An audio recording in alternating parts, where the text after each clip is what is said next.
Hey guys, this is going to be a long video. It's going to take a while to get through this one. If you don't use Final Cut Pro or you don't have a Mac, you probably don't want to watch this whole thing. Or if you're not into video editing and you're hoping to find a fishing video, I'll just save you some time right now. This is not about fishing. If you're interested in editing faster, this is a good one to watch.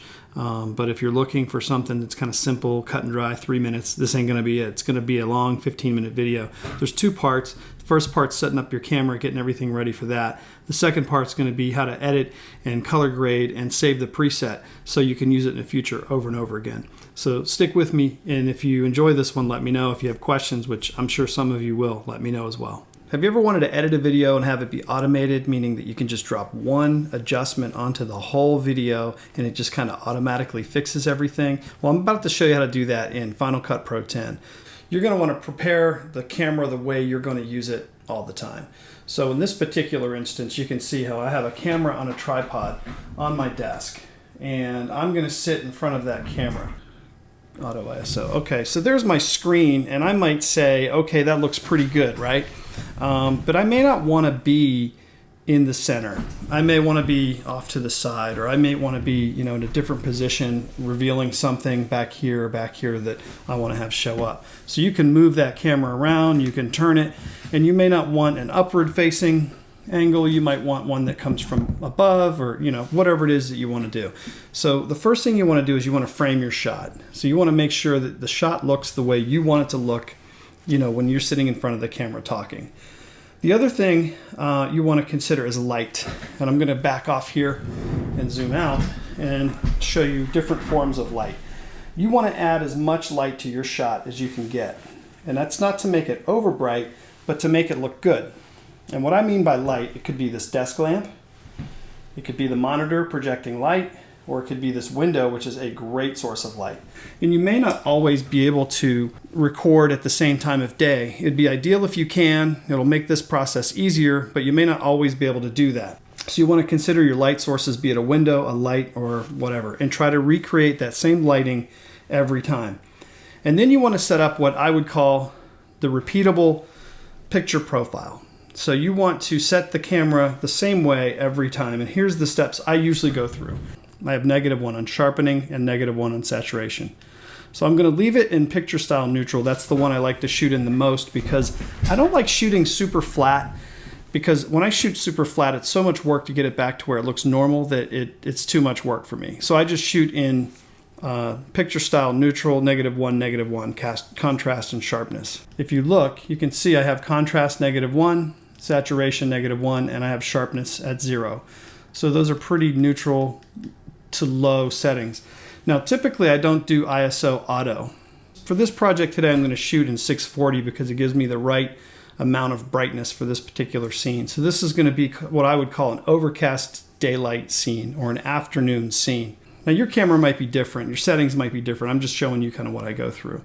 So I have the ISO set at 640, I have the neutral picture style, and then the other thing I do is white balance. Now this one has it's called a white balance auto. You see out to the right it says Q auto. I'm able to actually automatically balance this camera for white balance. And what I use for white balance, a color card. It's white on one side, gray on the other. I like gray. It gives me better tonal balance for the skin tones. So what I'm going to do is I'm going to set this up, and I'm going to set this card in front of the lens of my camera. And it's going to fill the screen more or less. And then I'm going to go back in here, and as I hold that in front of the camera, I'm going to reach behind and press the Q button, and it's going to find the gray, and it's going to white balance based on that gray color. So it's going to give me, looks like it's going to stop at 4200K. It's crucial to set the white balance every time. The last and one of the most important things to do at this point is to actually set your focus. So on this camera, I have a zoom to focus, so I can zoom in on my whiskers here, grab the focus ring. You can see I threw it way out of focus, way in focus, so I can find focus perfectly. It's kind of a gross picture. And then I carefully set it back. And now I am ready to start filming my clip.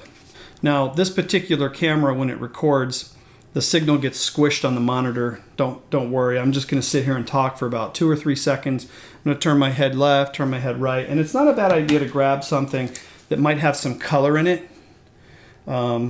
to use as a gauge when you're setting this up. So let's say that this sample is good enough, and we have a talking sample as well. You can see the audio meters at the top of the screen here. Those audio meters are grabbing audio, so I can automate my changes in the audio as well. Okay, so the first thing we did when we set up this shot that we're going to work on is we framed the shot to make sure that it looked the way we wanted it to look. Then we added light. We wanted to bring in as much light as we could, but we wanted to make it something we could repeat in the future. Then we wanted to set the picture style, and we wanted to make sure that we use the same picture style over and over each time. And then we also chose the correct ISO setting while getting the proper exposure, but we want to keep the ISO as low as we can to reduce video noise, which is kind of the goal. And then we set our white balance to give us good skin tones. And then final step was to set the focus. And now that we've got the focus set, we recorded the clip, and we're going to bring that clip into a new project. So we're going to go over here to this project, and we're going to drop this clip down into the timeline. And we're in Final Cut Pro 10. That's the assumption for this whole tutorial. So what we're going to do is we're going to look at this clip, and we're going to adjust it to the way that we like it. Now there's something that you can do that will save you a little bit of time. I downloaded it from Alex 4D, and it's called a layer. It's a adjustment layer, and I like to put that above the clip.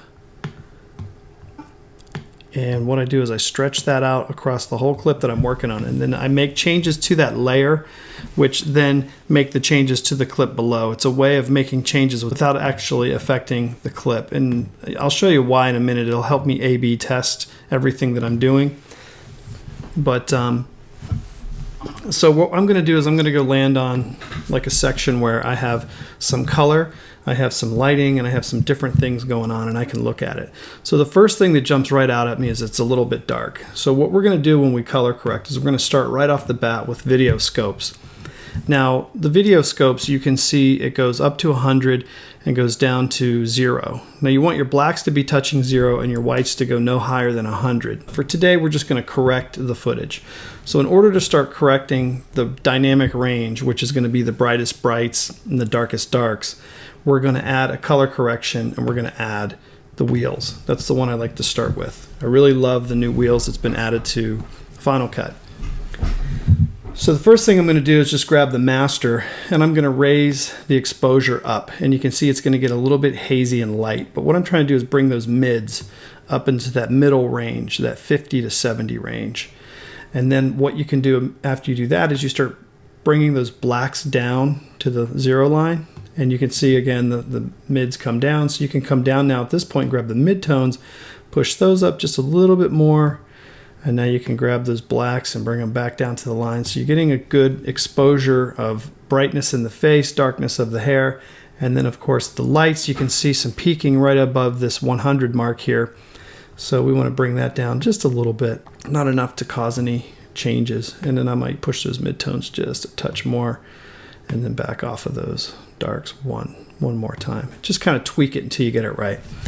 Now once I get the dynamic range kind of in the zone that I like it to be in, what I'll do is get rid of the video scopes and get back to a larger picture. So the other thing I do, and here's why I stick with a neutral picture profile. I'm pretty happy already with my skin tones in this picture, the color of the yellow, the blues. I don't really have to shift color a whole lot with this. So it's saving me some time in my color correction. And I'm using a Canon camera, which is really excellent with skin tones.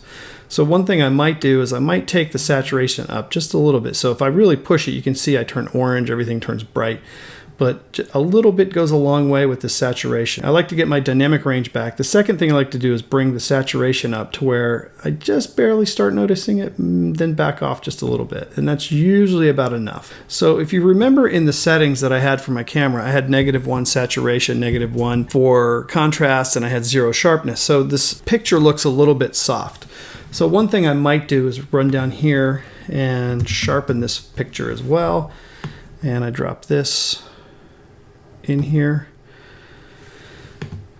and you can see immediately I have much better sharpness. You might not be able to tell on YouTube, but I have much better sharpness going on here. If you look up here in the corner of the dark areas, you can see some kind of granular or blocky noise that's up in the corner of the room. And one thing I have as a plugin that works for noise is Neat Video.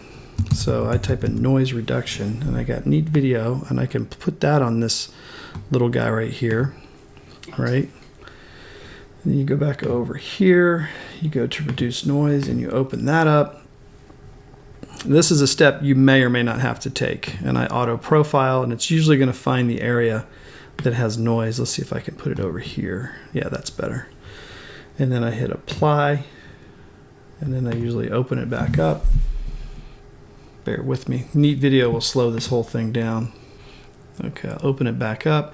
And one thing you can do in Neat Video is noise reduction. By nature of what it's doing, the algorithm that it runs will reduce sharpness again. So I go in and enable sharpening one more time within Neat Video, and it seems to restore it back to the look that I like. So at this point, I have the picture looking pretty much the way I want it to look all the time. And I'd like to be able to say, hey, in the future, I don't want to go through these 13 steps that I just went through. I just want to click a button. So if you go over here to this layer and you select the layer and you hit V, V will deactivate that layer. So here's the original look, and it's kind of dark and you can kind of see it doesn't have much brightness. Now, if you wanted to go through and edit this and cut out some stuff and take some things away, this upper layer still has all the changes. So this also serves, like if you select this layer and you hit V, it enables the layer. You can see the change. You hit V and it kills the layer. If you want to say, hey, what does that SpongeBob face look like, you can switch between by hitting V to enable the clip and disable the clip. So you can see a large improvement from the original, recording to here. Here's what's cool. The way I set up my camera, I can repeat everything. I know that I have a certain amount of light. I know it's a certain time of day. I know it has a certain picture profile. It has a certain ISO. It has a focus. It has everything that I can repeat over again already done for it. So I know that if I keep those settings in that camera, that I can make an automatic adjustment to that type of setting in the future. So all these changes that I've just made, so let's go back and revisit them. The color wheels, where I changed the dynamic range, I actually added some saturation to the color. And then also, if you go back to the main clip, I did some noise reduction as well. So if you go over here, I added the noise reduction and the sharpening. So all of these things and these effects can be saved as an effects preset.